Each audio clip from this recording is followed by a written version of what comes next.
I was on my way to a housing development that was under construction on the edge of the suburban sprawl jutting into the forest. The development company's construction crews had started to complain about materials going missing on the site, which isn't that strange, but then the security guards that had been hired to watch the site at night had started seeing what they called giant wolves coming into the neighborhood, and they were too afraid to make the rounds, so things kept going missing at night. Eventually, the sightings of the wolves and the strange wolfmen creeping around extended into the day, and the construction crews were slowly refusing to work on site, especially near sundown. I got wind of the wolf sightings, which automatically popped out to me as there weren't any wolves in this area of the country, so naturally I went to investigate. I got to the development as the sun was just about to set, and parked my truck at the front in between two stone pillars where a gate would eventually be. It was the only way in and out of the development. It was a high-end gated community of only about 50 houses. The roads, street lamps, and sidewalks were already finished, and the homes were in various stages of construction, ranging from frames to nearly finished. No one had moved in yet, which would make my job a lot easier, and the security guard was off for the night, so it wouldn't be only me in the site. I geared up and started walking around the streets, just getting a layout of everything. The sun had finally set and the street lamps came on, highlighting a haze of humidity hanging in the air. The neighborhood was a giant circle with 3 courts off the main road, one on each opposing side and one at the end opposing the gate where I had parked. It was calm, humid but calm, and the crickets could be heard singing in the forest behind the construction. I was approaching the court opposite the gate when the crickets abruptly went silent and the sounds of my steps became all I could hear. A sense of caution came over me and I slowed my pace, scanning more intently than I had been. In my periphery, I noticed what looked like someone crouched down in the street at the end of the court, around 100 yards from me. I stopped immediately and turned to face it, raising my rifle. It looked almost like a bag of rubbish misplaced in the road.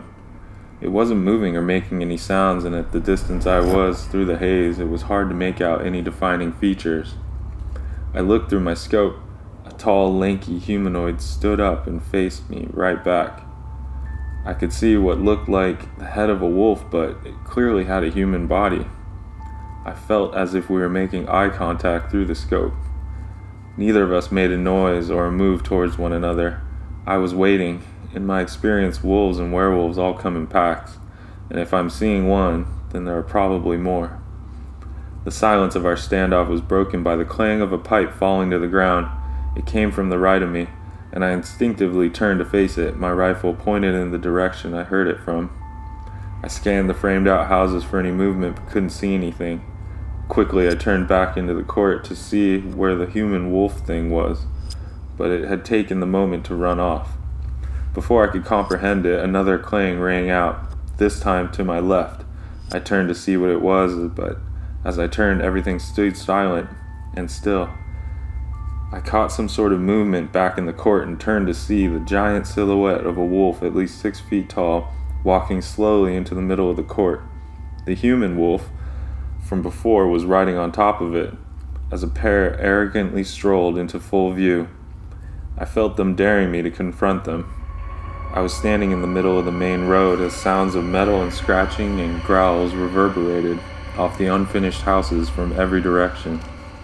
I was completely surrounded, and at the farthest point from my truck in the exit. They did this. They set a trap, waiting till I was deep into the neighborhood before showing themselves, and I walked right into it.